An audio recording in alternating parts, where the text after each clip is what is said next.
Hi, it's Richard McKinney with Remax Gold, and this week's topic, can I assume the seller's mortgage?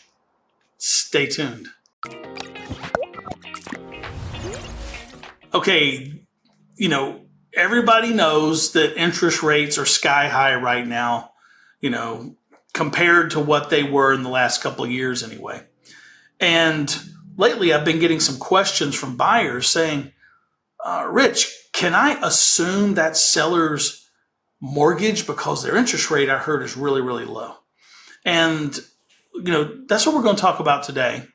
And the short answer is yes, you can assume most mortgages.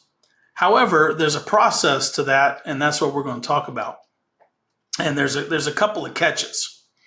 So let's just use a scenario in which a seller is asking $500,000 for their home and they owe $300,000 that a buyer could assume, and that $300,000 assumption is at 3%.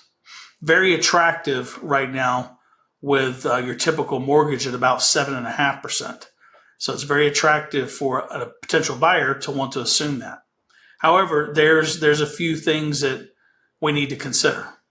The first thing is the buyer does have to qualify with the seller's lender. So normal pre-qualification, credit, income, debt to income ratios, all of that. Second, in almost all cases, the buyer has to make up the difference between the $500,000 asking price or sales price, whatever that is, and the $300,000 assumable mortgage in cash. So in that scenario, the buyer would need about $200,000 in cash plus some closing costs. And there is another way that you can do it, possibly with a second mortgage, but it's very difficult and in most cases unlikely. So the short answer is yes, you can assume that loan, but you need to have the cash to make up the difference.